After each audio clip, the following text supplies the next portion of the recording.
கோவை அதிமுக தலைமை அலுவலகத்தில் கோவை புறநகர் தெற்கு, மாநகர், புறநகர், வடக்கு மாவட்டங்கள் சார்பில் செயல் வீரர்கள் ஆலோசனை கூட்டம் நடைபெற்றது. இதில் முன்னாள் அமைச்சர் SP வேலுமணி உட்பட மற்றும் 9 சட்டமன்ற உறுப்பினர்கள் கலந்து கொண்டனர். தொடர்ந்து கூட்டத்தில் உரையாற்றிய SP வேலுமணி, தமிழ்நாடு முழுவதும் திமுக ஆட்சியை அகற்ற அதிமுக ஆட்சியை பிடிக்க அதிமுக பொதுச் செயலாளர் எடப்பாடி பழனிசாமி 234 தொகுதி சுற்றுப்பயணம் கோவையிலிருந்து தொடங்க உள்ளார் என்றும், வரும் 31ஆம் தேதி அன்னூரில் நடக்கும் விவசாயிகள் மாநாட்டில் கலந்து கொண்டு சுற்றுப்பயணத்தை துவக்குகிறார் என கூறினார். ஒப்பற்ற முதலமைச்சராக இருந்த இன்றைக்கு எதிர்க்கட்சி தலைவராக கூடிய கழகத்துடைய பொதுச் செயலாளர் புரட்சித் தமிழர் எடப்பாடி அவர்களுக்கு விவசாயிகளே பாராட்டு விழா வைக்கிறார்கள். பாராட்டு விழா விவசாயி நடத்துறாங்க. ஆனால் நம்முடைய மாவட்டத்துக்கு அன்னூருக்கு வராது. அதுக்கு நம்முடைய 3 மாவட்ட கழகத்தின் சார்பாக மிகப்பெரிய வரவேற்பு நம்ம கொடுக்கிறோம். விவசாயிகள் பாராட்டு விழா வைக்கிறாங்க. ஏன்னா விவசாயிகள் போய் நன்றி மறக்க மாட்டாங்க. உங்களுக்கு தெரியும், விவசாயி தான் நமக்கு சாப்பாடு போடுறாங்க. இன்னைக்கு அரிசி வந்தாலும் நமக்கு உணவு, எல்லா பொருட்களும் விளைவிச்சாதான். ஆகவே அவர்களே பாராட்டு விழா நடத்துகிறார்கள். அதற்கு வரவேற்பு நம்முடைய மாவட்டத்துக்கு பொதுச் செயலாளர் வருகின்ற காரணத்தினால் இன்றைக்கு செய்ய முடியாத, நினைத்து பார்க்காத, கனவு கண்டு திட்டத்தை நிறைவேற்றிய எடப்பாடி அவர்களுக்கு வரவேற்பு கொடுக்கிறோம். பாராட்டு வருவது அதற்கு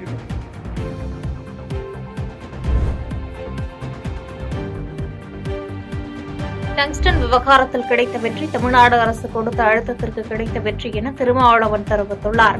பெங்களூரிலிருந்து சென்னை வந்தடைந்த நாடாளுமன்ற உறுப்பினர் திருமாவளவன் விமான நிலையத்தில் செய்தியாளர்களை சந்தித்தார். அப்போது பேசிய அவர், தமிழ்நாடு மக்களின் உணர்வுகளை மதித்து தமிழ்நாடு அரசின் வேண்டுகோளை ஏற்று டங்ஸ்டன் சுரங்கம் அமைப்பதை கைவிட்டிருப்பது மகிழ்ச்சி அளிப்பதாகவும், தமிழ்நாடு அரசு கொடுத்த அழுத்தத்திற்கு கிடைத்த வெற்றி இது என கருத்து தெரிவித்தார். ஆளுநர் தமிழ்நாட்டு மக்களின் உணர்வுகளுக்கும் கலாச்சாரத்திற்கும் மதிப்பளிக்கவில்லை என்று குற்றம் சாட்டியதோடு, சட்டப்பேரவையை அவமதித்துவிட்டு ஆளுநர் வெளியேறினார். அந்த வகையில் ஆளுநர் தேநீர் விருந்தினை புறக்கணிக்கிறோம் என தெரிவித்தார். பரந்தூர் மக்கள் விவசாயத்தை அழிக்கக்கூடாது, தங்களை அப்புறப்படுத்தக்கூடாது என்கிறார்கள். அவர்கள் குறிப்பிட்ட நிலத்தை சுட்டிக்காட்டி அங்கே அமைக்கலாம் என்கிறார்கள். அதனை தாங்கள் ஆதரிக்கிறோம் என்றார். இந்திய அரசின் துணை இல்லாமல் ஈழத்தை மீட்டெடுக்க முடியாது என்று தெளிவு பிரபாகரன் அவர்களுக்கு இருந்தது என்று தெரிவித்த திருமாவளவன், தற்பொழுது சீமான் பேசி வருவது பிரபாகரன் கொள்கைக்கு எதிரானது என்று விமர்சித்தார். இதை விவாத பொருளாக ஆக்க வேண்டிய தேவையில்லை. ஒட்டுமொத்தத்தில் மக்களுக்கு கிடைத்த வெற்றி. ஆளுநர் தொடர்ந்து ஆளுநர் குடியரசு நாளன்று வழக்கமாக தேநீர் விருந்துக்கு அழைப்பது உண்டு, யார் ஆளுநராக இருந்தாலும். ஆளுநரின் இந்த அழைப்புக்கு நாம் மரியாதை கொடுக்க கடமைப்பட்டிருக்கிறோம். ஆனால் இப்போது பொறுப்பிலே இருக்கிற ஆளுநர் RN ரவி அவர்கள் தமிழ்நாட்டு மக்களின் உணர்வுகளுக்கு மதிப்பளிக்கக்கூடியவராக இல்லை, தமிழ்நாட்டு மக்களின் கலாச்சாரத்தையும் மதிக்கக்கூடியவராக இல்லை.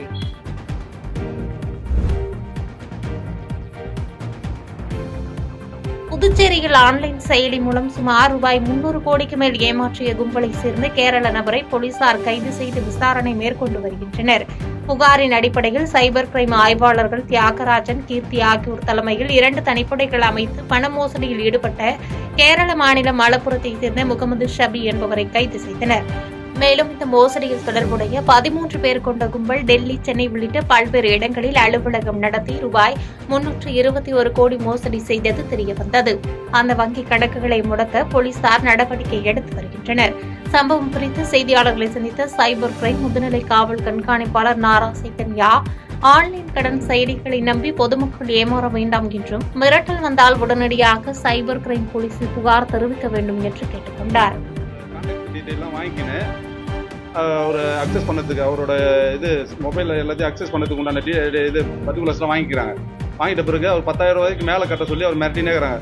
மேலும் மேலும் போகும்போது அவர் அதிகமாக 2,99,000 அது மேலே கட்டிடுறாரு. அது மேலே அவரால் கட்ட முடியல. அவரோட ஃபோட்டோலாம் மார்க்கிங் பண்ணி அவங்க ஃப்ரெண்டு ரிலேஷனுக்குலாம் எல்லாருக்கும் அனுப்புகிறாங்க. அதை பார்த்து ரொம்ப மன உளைச்சல் அடைஞ்சு உடனே சைபர் கிரைமுக்கு வந்தார். சைபர் கிரைமுக்கு வந்தவொடனே அந்த அவர் மார்க் ஃபோட்டோ எல்லாத்தையும் வந்து அதுக்கு உண்டான இதெல்லாம் வந்து ஸ்டாப் பண்ணிட்டாங்க சைபர் கிரைம் ப்ரிவென்டிவ். அதுக்கடுத்து ஃபர்தராக இன்வெஸ்டிகேஷன் பண்ணும்போது அந்த டெலகிராமு, அதுக்கடுத்து அந்த வாட்ஸ்அப்பு, அது பேங்க் அக்கௌண்ட்லாம் அந்த வெரிஃபை பண்ணும்போது அதில் என்னென்னா எந்தெந்த இதெல்லாம் போய் சொல்லிட்டு வெரிஃபை பண்ணி அக்யூஸ்டு அது எது போகும்போது அது 8 லேயராக அந்த பணம் போகுது. 8 லேயராக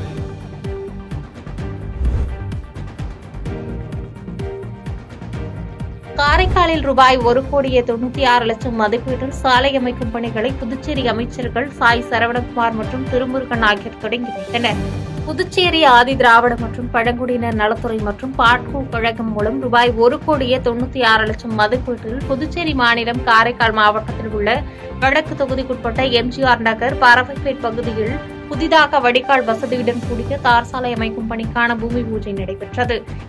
இதில் புதுச்சேரி மாநில குடிமைப்பொருள் வழங்கல் மற்றும் நுகர்வோர் விவகாரங்கள் துறை அமைச்சர் திருமுருகன் மற்றும் புதுச்சேரி மாநில ஆதி திராவிட மற்றும் பழங்குடியினர் நலத்துறை அமைச்சர் சாய் சரவணகுமார் ஆகியோர் கலந்து கொண்டு சாலை பணிக்கான அடிக்கல் நாட்டி தொடங்கி வைத்தனர். தொடர்ந்து செய்தியாளர்களை சந்தித்த அமைச்சர் சாய் சரவணகுமார், விஜயின் அரசியல் தாக்கம் புதுச்சேரியில் இருக்குமா என்று நிருபர்களின் கேள்விக்கு பிரதமர் நரேந்திர மோடியின் அரசியல் மட்டுமே புதுச்சேரியில் எடுபடும் என பதிலளித்தார்.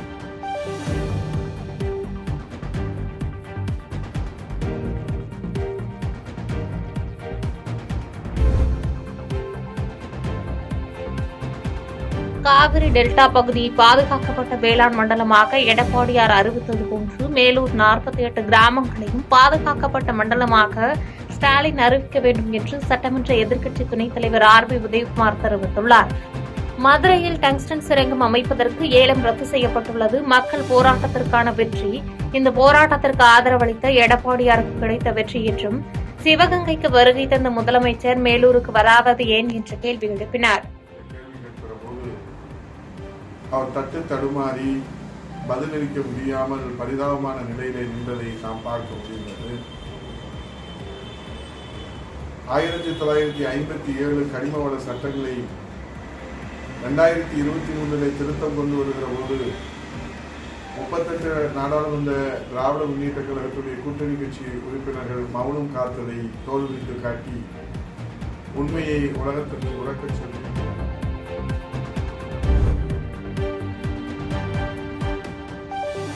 நம் அரசியல் சட்டம் உலக நாடுகளை வியக்க வைக்கிறது என பாஜக தேசிய செயலாளர் பெருமிதம் தெரிவித்துள்ளார். கோவையில் பாஜக சார்பில் அரசியல் அமைப்பு சட்ட கௌரவ இயக்கம் சார்பில் கருத்தரங்கு நடைபெற்றது. இதில் பாஜக தேசிய செயலாளர் அனில் ஆண்டனி கலந்து கொண்டு பேசினார். அப்போது பேசிய அவர், நம் நாட்டின் அரசியல் சாசனமும் அரசியல் சட்டமும் நெகிழும் தன்மையை கொண்டது எனவும், ஏழை அடித்தட்டு மக்களுக்கு உரிமையை முழுமையாக வழங்குவதாகவும் கூறினார். மேலும் நம் நாட்டின் அரசியல் சட்டத்திற்கு நாங்கள்தான் பாதுகாவலர்கள் என்று சொல்லிக் கொள்ளும் எதிர்க்கட்சித் தலைவர் ராகுல் காந்தி, மத்தியில் காங்கிரஸ் கட்சி ஆட்சியில் இருந்தபோது நாடு முழுக்க மாநில அரசுகளின் ஆட்சியை 90 முறை கலைத்து கவர்னரின் கட்டுப்பாட்டிற்கு மாநில ஆட்சியை கொண்டு வந்துள்ளதுதான் காங்கிரஸ் கட்சியின் சாதனை என விமர்சித்து பேசினார்.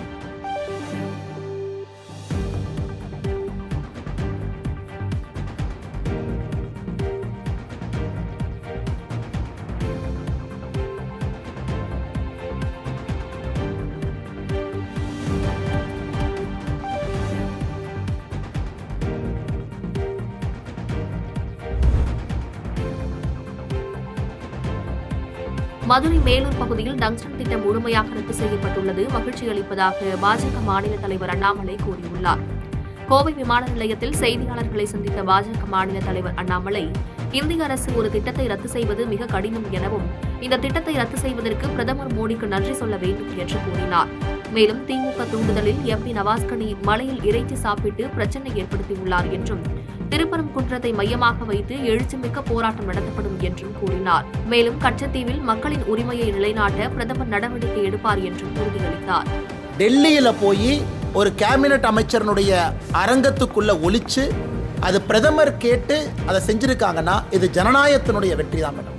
இதுல பாரதிய ஜனதா கட்சியினுடைய வெற்றி, இவங்க வெற்றி, அவங்க வெற்றின்னு சொல்றதை விட இது ஜனநாயகத்துடைய வெற்றி.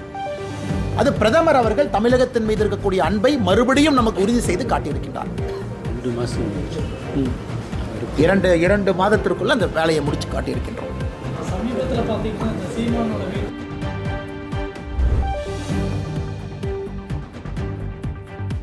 கூட்டத்தினரை அழைத்து சென்று மலை மீது அசைவ உணவை சாப்பிட்டதை நிரூபித்தால் நான் பதவி விலக தயார் என எம்பி நவாஸ்கனி பேசியுள்ளார். சென்னையிலிருந்து விமானம் மூலம் மதுரை வந்த ராமநாதபுரம் எம்பி நவாஸ்கனி செய்தியாளர்களை சந்தித்தார். அப்போது பேசிய அவர், மதக்கலவரத்தை தூண்டுவதாக அண்ணாமலை இணையதளத்தில் பதிவிட்டது குறித்த கேள்விக்கு, கூட்டத்தினரை அழைத்து சென்று மலை மீது பிரியாணி சாப்பிட்டதை நிரூபித்தால் நான் பதவி விலக தயார் எனவும், அந்த குற்றச்சாட்டை நிரூபிக்க முடியாமல் போனால் அண்ணாமலை தலைவர் பதவியிலிருந்து விலகுவாரா என கேள்வி எழுப்பி பேசினார்.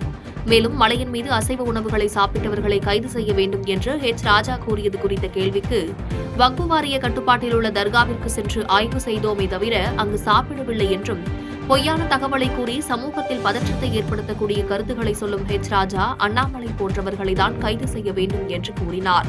அதான் நேற்று நானும் பார்த்தேன். நேற்று ஃபுல்லாக எங்களுடைய வக்பு வாரியத்தினுடைய 2 நாள் மாதாந்திர கூட்டம் நடந்தது. அதில் இரவு வரை கூட்டம் இருந்ததுனால பார்க்க முடியல. அவர் சொல்லியிருந்தார், இந்த மாதிரி மத நல்லிணக்கத்துக்கு இருக்கக்கூடியவர் அவரை எம்பி பதவியிலிருந்து நீக்க வேண்டும் என்று நான் கேட்கின்றேன். அங்கே போய்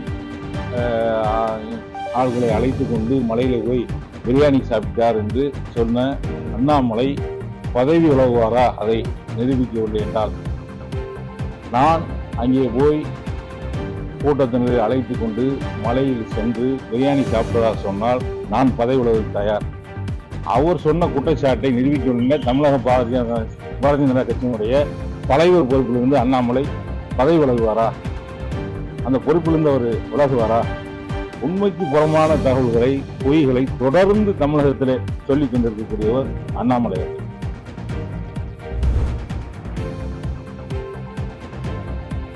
இளைஞர்கள் மீது பெட்ரோல் குண்டு வீசப்பட்ட சம்பவத்தில் ஈடுபட்ட அனைவரும் குண்டர் சட்டத்தில் அடைக்கப்பட வேண்டும் என பாமக தலைவர் அன்புமணி ராமதாஸ் கூறியுள்ளார். ராணிப்பேட்டை மாவட்டம் நெமிலி திருமால்பூர் பகுதியில் பாமக செயல்பாட்டாளர்களான 2 இளைஞர்கள் மீது பெட்ரோல் குண்டு வீசப்பட்டதில் தமிழரசன் என்ற இளைஞர் சிகிச்சை பலனின்றி உயிரிழந்தார். சென்னை கீழ்ப்பாக்கம் அரசு மருத்துவமனையில் வைக்கப்பட்டுள்ள தமிழரசனின் உடலுக்கு பாமக தலைவர் அன்புமணி ராமதாஸ் நேரில் அஞ்சலி செலுத்தினார். இதனைத் தொடர்ந்து செய்தியாளர்களை சந்தித்த அவர், ஒரு சில தலைவர்களின் தூண்டுதலின் பேரில்தான் இதுபோன்ற சம்பவம் நடைபெற்றுக் கொண்டிருப்பதாகவும், தமிழ்நாட்டில் சட்டம் ஒழுங்கு கெட்டு கொடூரமான சம்பவம் நடந்திருப்பதாக கூறினார். மேலும் இச்சம்பவத்துக்கு முதலமைச்சர் பொறுப்பேற்க வேண்டும்.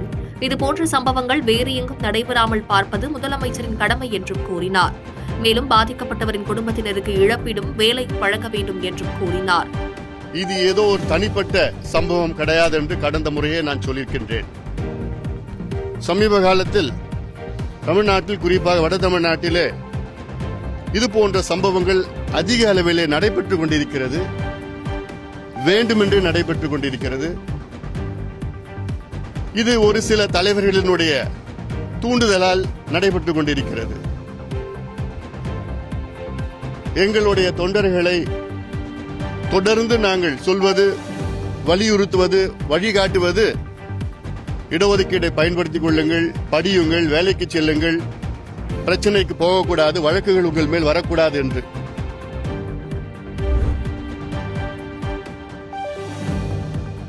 தமிழகத்தில் விஞ்ஞானபூர்வமாக ஆய்வு செய்து மக்கள் தொகை கணக்கீடு செய்ய வேண்டும் என புதிய தமிழக கட்சியின் நிறுவன தலைவர் கிருஷ்ணசாமி பேட்டியளித்துள்ளார். கடலூர் மாவட்டம் சிதம்பரம் அண்ணாமலை பல்கலைக்கழக பதிவாளருடன் புதிய தமிழக கட்சியின் நிறுவன தலைவர் டாக்டர் கிருஷ்ணசாமி சந்தித்து பேசினார்.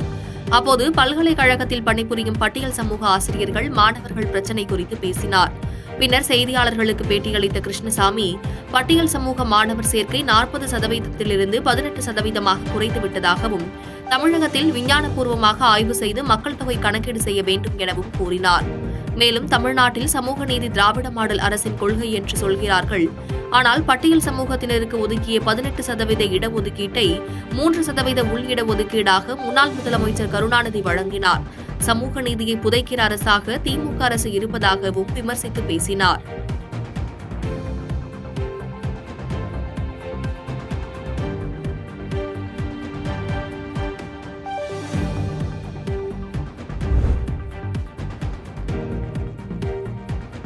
தேனியில் 24வது நாளாக விசைத்தறி தொழிலாளர்கள் காலவரையற்ற வேலைநிறுத்த போராட்டத்தில் ஈடுபட்டு வருகின்றனர். 50% கூலி உயர்வு, 20% போனஸ் உள்ளிட்ட 12 அம்சங்களுடன் கூடிய புதிய கூலி உயர்வு ஒப்பந்தம் போட வலியுறுத்தி விசைத்தறி தொழிலாளர்கள் 4000க்கும் மேற்பட்டோர் ஜனவரி 1ஆம் தேதி முதல் காலவரையற்ற வேலைநிறுத்த போராட்டத்தில் ஈடுபட்டு வரும் நிலையில் நேற்று நடைபெற்ற பேச்சுவார்த்தையும் தோல்வியடைந்ததன் தொடர்ச்சியாக இன்று 24வது நாளாக காலவரையற்ற வேலைநிறுத்த போராட்டத்தில் ஈடுபட்டு வருகின்றனர். இதனால் 4000த்திற்கும் மேற்பட்ட விசைத்தறி தொழிலாளர்களின் வாழ்வாதாரம் பாதிக்கப்பட்டுள்ளதோடு நாள் ஒன்றுக்கு 30 லட்சம் ரூபாய் வரையிலான காட்டன் சேலை உற்பத்தியும் பாதிக்கப்பட்டுள்ளது.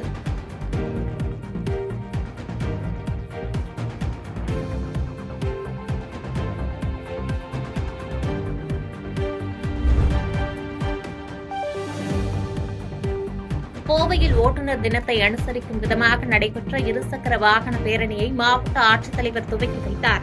உலகெங்கும் உள்ள ஓட்டுநர்களை போற்றும் விதமாக இன்று ஓட்டுநர் தினம் அனுசரிக்கப்படுகிறது. இதனை முன்னிட்டு கோவை பேருந்து நிலையத்திலிருந்து தொடங்கி இருசக்கர வாகன பேரணி மேட்டுப்பாளையம் சாலையில் உள்ள தமிழ்நாடு அரசு போக்குவரத்து கழகம் தலைமையக வளாகத்தில் நிறைவு பெற்றது. இந்த பேரணியை முன்னதாக கோவை மாவட்ட ஆட்சித்தலைவர் கிராந்திகுமார் பாடி கொடியசைத்து துவக்கி வைத்தார்.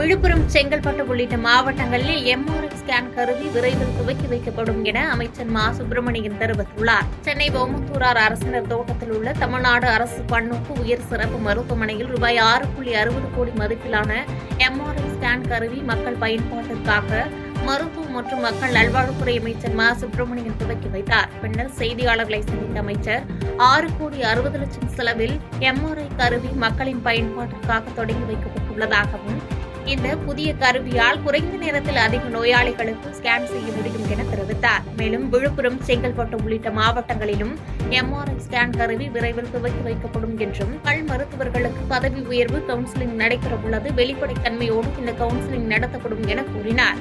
ரிக்கெட்சியா என்ற பாக்டீரியா பற்றி தனது சமூக வலைதளத்தில் பதிவிட்ட எதிர்க்கட்சித் தலைவர் எடப்பாடி பழனிசாமி குறித்த கேள்விக்கு ரிக்கெட்சியா என்ற பாக்டீரியா வழக்கமாக வருவதுதான் என்றும், எனவே இதனை கண்டு அச்சமடைய தேவையில்லை, தமிழ்நாட்டு மக்களை அச்சத்தில் வைத்திருப்பதை எடப்பாடி பழனிசாமியின் வேலையாக மாறிவிட்டது என்று விமர்சனம் செய்தார்.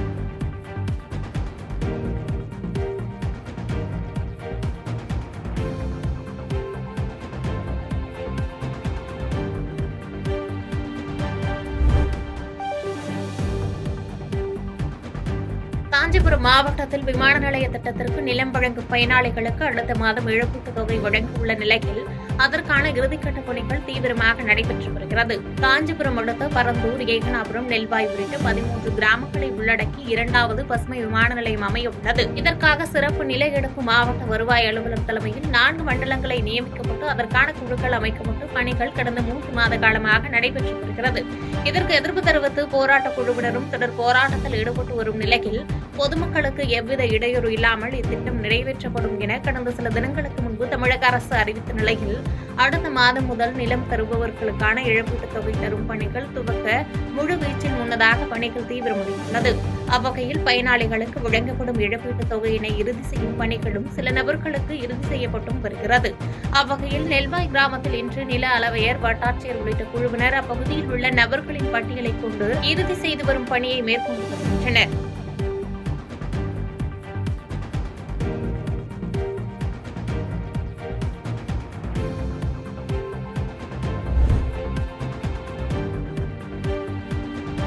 வேப்பூர் அருகே விநாயக நந்தல் கிராமத்தில் புதிய வழித்தடத்தில் பேருந்து நீட்டிப்பு சேவையை தொழிலாளர் நலன் மற்றும் திறன் மேம்பாட்டுத்துறை அமைச்சர் CV கணேசன் தொடங்கி வைத்தார்.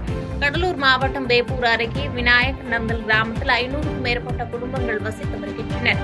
இந்நிலையில் அப்பகுதியில் உள்ள மக்கள் தொழிலாளர் நலன் மற்றும் திறன் மேம்பாட்டுத்துறை அமைச்சர் CV கணேசனிடம் தங்கள் பகுதிக்கு பேருந்து இயக்க கோரி கோரிக்கை வைத்தனர். அதன் அடிப்படையில் கள்ளக்குறிச்சியிலிருந்து அடரி வரை சென்ற பேருந்தை விநாயக நந்தல் வரை நீட்டித்த பேருந்து சேவையை அமைச்சர் துவக்கி வைத்தார். ஒரு நாளைக்கு 4 முறை இயக்கப்படும் இந்த பேருந்தால் பள்ளி மாணவர்கள், கிராம மக்கள் பெரிதும் பயனடைவர் என்று எதிர்பார்க்கப்படுகிறது.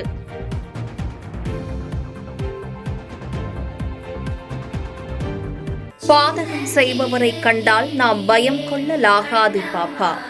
மோதி மிதித்துவிடு பாப்பா, அவர் முகத்தில் உமிழ்ந்துவிடு பாப்பா. அண்மை செய்திகளை உடனுக்குடன் தெரிந்து கொள்ள இணைந்திருங்கள் எம் நாடு தொலைக்காட்சியுடன்.